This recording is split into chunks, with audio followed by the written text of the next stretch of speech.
জনাব ভূঁইয়া, আমি যেহেতু আপনি এই জুলাই আন্দোলন থেকে শুরু করে মানে 1 বছর আগে যে আন্দোলনটা একটা পরিণতি পেয়েছে সেটা থেকে শুরু করে সরকারে থাকার কারণে আপনি অনেক বিষয়ে কালের সাক্ষী, সেজন্য আপনাকে একটু শুরু থেকেই একটু শুরু করতে চাই। জনাব আসিফ মোহাম্মদ সজীব ভাই, আপনি কি করে উপদেষ্টা হলেন? মানে আমি প্রশ্নটা এরকম করে করি, আপনার নাম উপদেষ্টা হিসাবে কে প্রস্তাব করলো বা কিভাবে আপনি উপদেষ্টা পরিষদে গেলেন? 5 আগস্টের পর যখন সরকার গঠন প্রক্রিয়া চলছিল 5 থেকে 8 আগস্ট, এই সময়টাতে 5 আগস্টে আমরা সবাই একটা জায়গায় তো একমত ছিলাম যে প্রধান উপদেষ্টা হবেন ডক্টর মোহাম্মদ ইউনূস, কিন্তু বাকিদের বিষয়টা ঠিক ছিল না। তবে আমাদের কিংবা তখনকার যারা সমন্বয়ক সবার একটা এক্সপেরিয়েন্স হচ্ছে, দেখা গেছে আমাদের 69-এর গণঅভ্যুত্থানে ছাত্রদের অবদান আছে, 90-এর গণঅভ্যুত্থানে ছাত্রদের গুরুত্বপূর্ণ অবদান আছে, তারা জীবন দিয়েছে। কিন্তু পরবর্তীতে দেশ গঠন প্রক্রিয়ায় বা সেটাতে ছাত্রদের অংশীদারিত্ব না থাকার কারণে দেখা গেছে যে ছাত্রদের ভাগ্যের আসলে কোনো পরিবর্তন হয় নাই। আর একটা বিষয় ছিল, সেটা হচ্ছে গণঅভ্যুত্থানের পরে আমরা যখন উপদেষ্টাদের তালিকা নিজেরাও করছিলাম, আরো বিভিন্ন জায়গা থেকে স্টেক হোল্ডারদের থেকে নিচ্ছিলাম তালিকা, তো দেখে আমাদেরও অতটা শিওর হতে পারছিলাম না, কারণ আমরা তো তাদেরকে ব্যক্তিগতভাবে চিনতাম না, আমরা হয়তো টিভিতে দেখেছি বা অনেককে দেখিও নাই, শিওর হতে পারছিলাম না যে তারা কতটুকু গণঅভ্যুত্থানকে ধারণ করে কাজ করবে। তো সেই জায়গা থেকে আমার যতদূর মনে পড়ে 6 কি 7 আগস্ট টিএসসিতে আমাদের 158 জন সমন্বয়ক সহ আরো যারা গুরুত্বপূর্ণ ভূমিকা রেখেছিল তাদেরকে নিয়ে একটা বৈঠক ছিল। তো ওই বৈঠকেই মোটামুটি সবাই প্রস্তাব করে যে আমাদের মধ্য থেকে ছাত্রদের মধ্য থেকে উপদেষ্টা পরিষদে যাওয়া উচিত। এবং সেখানে যদিও বাকি স্টেক হোল্ডারদের থেকে, যেমন তখন সেনাবাহিনী একটা স্টেক হোল্ডার ছিল, তারপরে রাজনৈতিক দলগুলো স্টেক হোল্ডার ছিল, তো উপদেষ্টা পরিষদে যাওয়া উচিত। তো সব দিক থেকে ইয়ে হচ্ছিল যে 2 জন গেলে, তারপরে সেখানেই সবাই মিলে সিদ্ধান্ত নেয় যে নাহিদ ভাই এবং আমি উপদেষ্টা পরিষদে যাব প্রাথমিকভাবে। পরবর্তীতে তো মাহফুজ ভাই মাননীয় প্রধান উপদেষ্টার বিশেষ সহকারী হন এবং পরবর্তীতে উপদেষ্টা হন। সেটা কি 158 জন সমন্বয়ক যারা ছিলেন তারা নাম প্রস্তাব করে সেটা ঠিক করেছেন? মানে সেটা কি কোনো ভোটাভুটির মাধ্যমে? না, সমন্বয়কদের মধ্যে যারা উপস্থিত ছিলেন সবার মোটামুটি ঐকমত্যের ভিত্তিতে আমরা যাই। ওকে, উপদেষ্টাদের তালিকার কথা আপনি বলছিলেন, সেই উপদেষ্টাদের তালিকা কার কার কাছ থেকে আসছিল? আপনারা মানে এই কারা উপদেষ্টা হবেন সেই সিদ্ধান্ত কি আপনারাই নিচ্ছিলেন? মানে যারা আমরা একটা প্রক্রিয়ার মধ্য দিয়ে গিয়েছি, সে সময়টায় আমরা একটা লিয়াজো কমিটি করছি, আপনি যদি মনে করতে পারেন।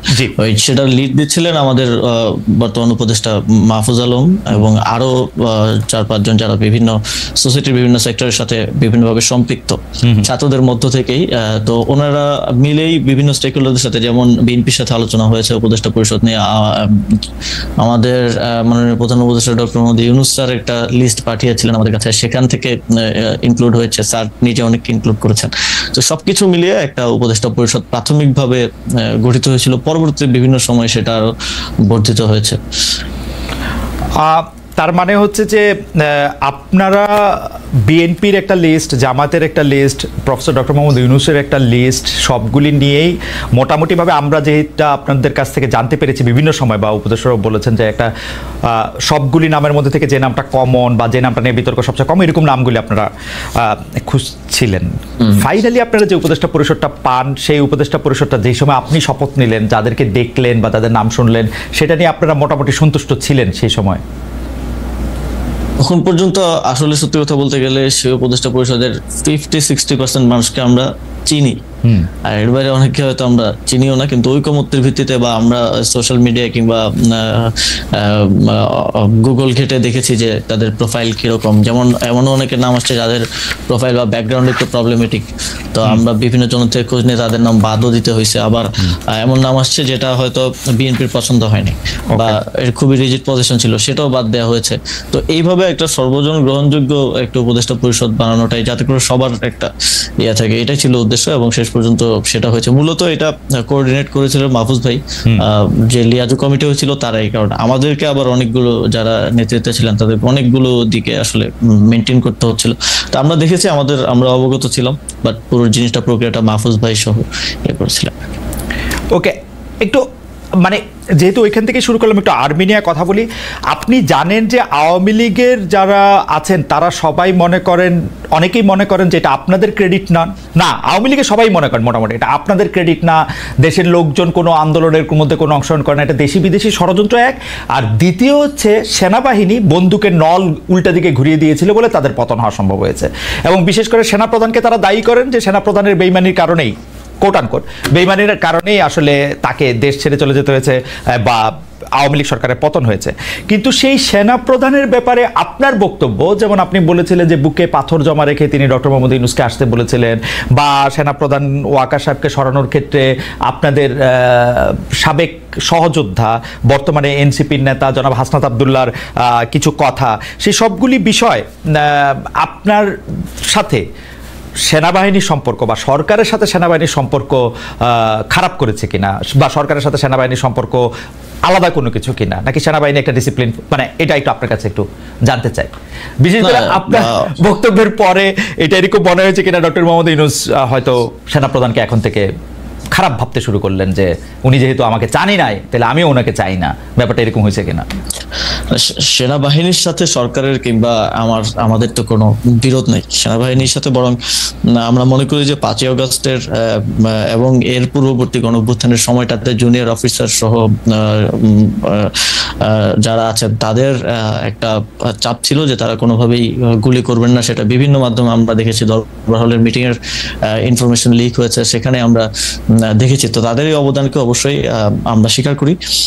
তবে কিছু একটা জায়গায় আমার মনে হয় যে জায়গাটায় কনফ্লিক্ট, সেটা হচ্ছে আওয়ামী লীগের প্রশ্নে, যেটা আমাদের যেই সরকার গঠনের উদ্দেশ্যে 6 তারিখ বঙ্গভবনে যে বৈঠক হয় 3 বাহিনী প্রধান এবং রাষ্ট্রপতির সাথে, সে সময়কার আমি আগে একটু বলে নিই, কারণ এর আগে যখন কথা বলছি সবাই অনেকে বলতেছিল যে আমার শপথ ভঙ্গ হয়েছে। আমার শপথ গ্রহণ হয়েছে 8ই আগস্ট। 8ই আগস্টের পূর্বের যে কোনো সময়কার বক্তব্য আমার শপথের মধ্যে ইনক্লুডেড হবে না। 8ই আগস্টের পরবর্তী যদি কোনো আমি রাষ্ট্রীয় গোপন তথ্য পাবলিক করি, তার সেক্ষেত্রে আমার শপথ ভঙ্গ হতে পারে। তো গোপনীয়তা শপথ ভঙ্গ হওয়ার বিষয়টা অনেকে বলেছে। তো সেই মিটিংটা ছিল 6 আগস্ট, সরকার গঠন প্রক্রিয়া আমরা যখন ইয়াতে আলোচনা করি। তো সেখানেই এটা আমি আমার আগের বক্তব্য বলেছি যে সেখানে এই কথাটা এসেছিল যে সেনাপ্রধান বলেছিলেন যে দেশের 30-40% মানুষ তো আওয়ামী লীগকে সাপোর্ট করে, তো যে অন্তর্বর্তীকালীন সরকার আসবে সেটার তো সবার কাছে গ্রহণযোগ্য হইতে হবে। তো আওয়ামী লীগের সেই 30-40% মানুষ তো ডক্টর মোহাম্মদ ইউনূসকে হেট করেন। তো এইটা নিয়ে আমাদের 3-4 ঘন্টার মতো প্রায় এই টপিক সহ আরো প্রাসঙ্গিক অন্যান্য টপিক ছিল, বাট এটাই ছিল মূল টপিক। 4 ঘন্টার মতো সম্ভবত বৈঠক হয়েছিল। সেখানে আমরা 4 জন ছিলাম। বাইরে ছিলেন তখন আসিফ নজরুল স্যার ছিলেন, তানজিমউদ্দিন স্যার ছিলেন ঢাকা বিশ্ববিদ্যালয়ের, আরো সমন্বয়করা ছিলেন। ভেতরে আমরা 4 জন ছিলাম, আমি, নাসিরউদ্দিন পাটোয়ারি ভাই, মাহফুজ আলম ভাই আর নাহিদ ইসলাম। তো তখন মূল আলোচনার বিষয়বস্তু ছিল এটাই। এবং আমি তো আমার আগের সাক্ষাৎকারে বলেছি যে, এবং আমি এটা নিজের থেকে বানিয়ে বলি নাই যে বুকে পাথর চাপা দিয়ে মেনে নিলাম, এটা আমি ওনার বক্তব্যকে কোট করেছি। সো এবং এই বিষয়ে আমার জানা মতে কোনো রিবাটাল বা এরকম কিছু তো আসে নাই। তো সেই জায়গা থেকে আমার জায়গা থেকে আমার মনে হয়েছে যে আওয়ামী লীগের প্রতি সিম্প্যাথি থাকাটা এবং আওয়ামী লীগকে ফিরে আনার কিংবা নানা, যেমন এখন একটা কথা শুনতে পাওয়া যায় যে জাতীয় পার্টিকে প্রধান বিরোধী দল করার জন্য একটা তোড়জোড় চলতেছে। এই যে মেকানিজম করে যে মানুষের ম্যান্ডেট কে ইয়ে করা, ম্যানিপুলেট করার একটা প্রক্রিয়া। এবং এই যে আমি যতদূর জানি যে যারা ডামি এমপি ছিল, তারপর আওয়ামী লীগের যারা সাপোজ যাদের ইমেজ অতটা খারাপ না, তাদেরকে জাতীয় পার্টি থেকে ইলেকশন করানোর একটা পরিকল্পনা চলছে। এই ধরনের উদ্যোগ বা এই ধরনের বিষয়গুলোর কারণেই কিন্তু আমি ব্যক্তিগতভাবে এবং সরকারেরও বিভিন্ন অংশ এই বিষয়টা নিয়ে হয়তো স্কেপটিক্যাল থাকতে পারে। এবং সেটা কতটুকু আসলে যেটা বলছেন যে স্যারের সাথে সম্পর্ক খারাপ, এটা আমি কখনো দেখি নাই। স্যার সবসময় সবাইকে ওন করে সবাইকে সাথে নিয়ে আসলে কাজ করতে চান, এবং মূলত 5ই আগস্টের পরে এত বড় একটা অভ্যুত্থান বিপ্লবের পরে বাংলাদেশে যে পরিস্থিতি খারাপের দিকে যায় নাই, দেশটা যে একটা গৃহযুদ্ধের দিকে যায় নাই, বরং আস্তে আস্তে আরো স্টেবিলিটির দিকে আসছে, এটা মূলত স্যারের এই সবাইকে অ্যাকোমোডেট করে কাজ করার মানসিকতার কারণেই সম্ভব হয়েছে। আমি এই জায়গাটায় যদি আপনাকে একটু বলি, যে কারণ এগুলি খুবই গুরুত্বপূর্ণ প্রসঙ্গটা হচ্ছে এরকম যে ধরেন আপনি বলছিলেন যে মেকানিজম করে কোনো কিছুর একটা ম্যান্ডেট আদায় করা, যেমন আপনি এখন জাতীয় পার্টির কথা বললেন যে জাতীয় পার্টিকে প্রধান বিরোধী দল বানানোর একটা মেকানিজমের কথা শোনা যাচ্ছে। আমরা কিন্তু বিভিন্নভাবে শুনতে পাচ্ছি যে সরকারের ভিতরে আরেকটা সরকার আছে।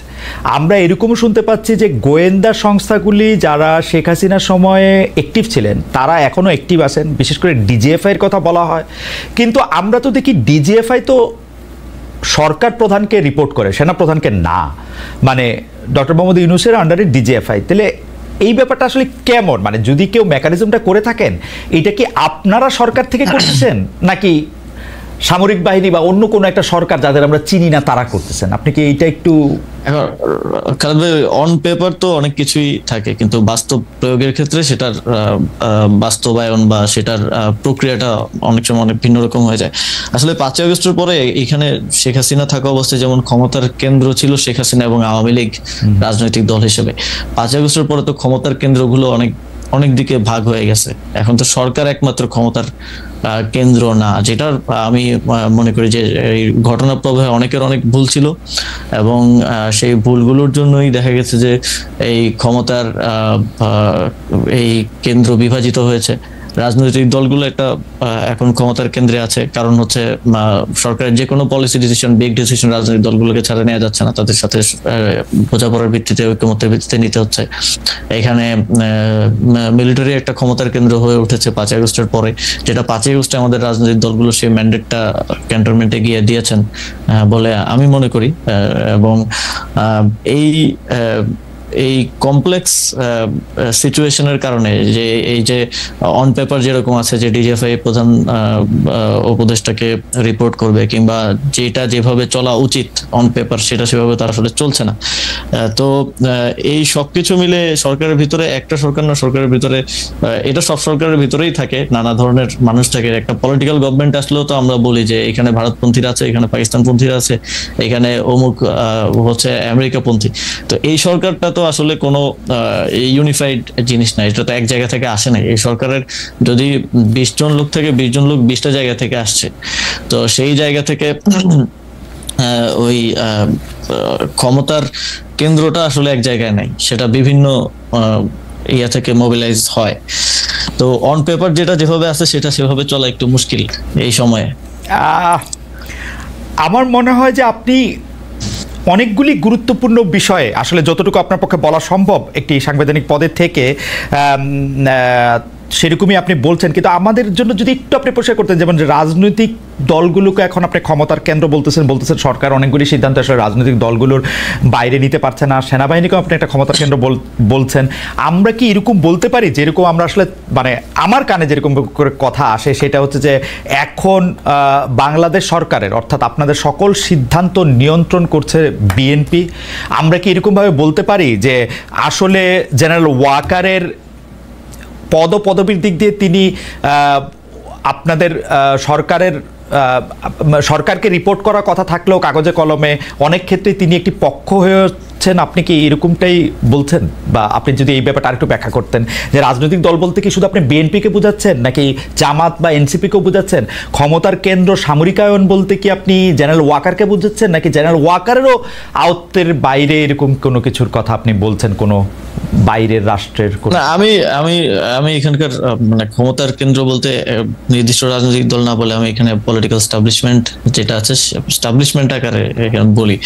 যেমন মনে করেন যে যদি উদাহরণ দেই যে স্থানীয় সরকার নির্বাচন, আমি তো স্থানীয় সরকার মন্ত্রণালয়ের দায়িত্বে।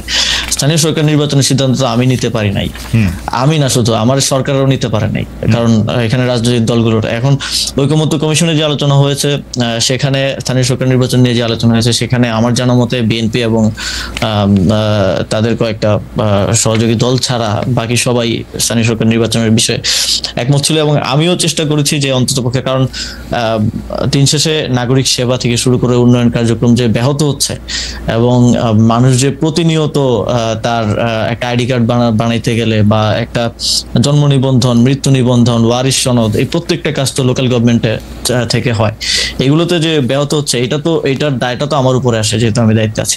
তো কিন্তু যখন সিদ্ধান্ত গ্রহণ প্রক্রিয়া এটা চলে যায় তখন তো এটা বিভিন্ন এই যে ক্ষমতার যে কেন্দ্রগুলোর কথা আমি বললাম সেখানে তো গিয়ে আটকে যাচ্ছে। তো এখানে আমি কোনো নির্দিষ্ট দলের কথা না বলে পলিটিক্যাল স্টাবলিশমেন্টের কথা বলি এবং কোনো নির্দিষ্ট ব্যক্তির কথা না বলে মিলিটারি স্টাবলিশমেন্টের কথা বলি, যেটা গত 15 বছরে 16 বছরে তৈরি করে যাওয়া হয়েছে। এবং আমি মনে করি যে শুধু এই সরকার না, এই সরকার তো অপেক্ষাকৃত একটা দুর্বল সরকার হিসেবে পরিচিত, এই সরকার না, যে পরবর্তী পলিটিক্যাল গভর্নমেন্ট আসলো তাদের এই যে আওয়ামী যে এস্টাবলিশমেন্ট বিভিন্ন জায়গায় রয়ে গেছে এইটার জন্য ভুগতে হবে, একটা দীর্ঘ সময় তাদেরকেও ভুগতে হবে এবং এইটা সেটেল করাটা খুবই টাফ জব হবে পরবর্তী যে কোনো সরকারের জন্য।